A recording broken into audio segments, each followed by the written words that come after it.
Bonsoir à tous. Alors pour cette troisième et dernière partie de résumé sur à nouveau les complices du mal, passionnant.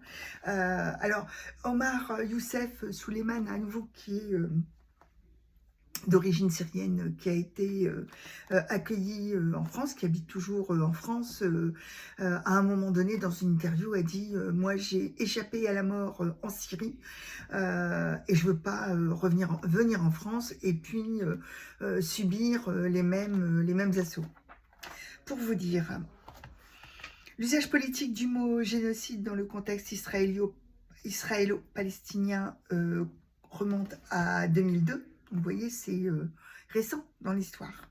L'année suivante, l'expression s'est imposée dans le discours de Yasser Arafat. Bon, Yasser Arafat était quand même connu à la base pour être un terroriste. En Occident, ce terme n'avait pas été employé par un parti politique pour nommer le conflit israélo-palestinien avant le 7 octobre 2023. Et bien évidemment, qui a employé et divulgué et répété ce terme, c'est bien évidemment les gens de LFI. En 1995, le roi Hassan II du Maroc, s'il ne fallait le préciser, a rencontré une délégation de juifs vivant en Amérique du Nord et originaires du Maroc. Il a souligné la nécessité de garantir le droit des juifs marocains, tout comme ceux de tous les citoyens. Voilà ce résumé en trois parties.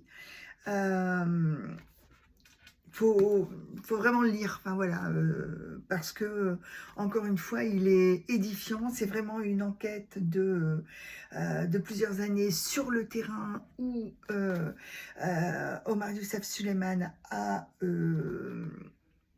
s'est fait passer pour un sympathisant LFI, est allé dans les différentes réunions, est allé dans les différentes manifestations, a pris énormément de notes, a pris énormément de témoignages. Donc c'est quelque chose qui est incontestable. Et d'ailleurs, il n'a pas été mis devant les tribunaux, traîné devant les tribunaux pour diffamation. Voilà, donc je vous encourage vraiment à le lire. Voilà, je vous souhaite une bonne soirée et à bientôt pour d'autres résumés. J'espère que ça vous plaît. À bientôt. Au revoir.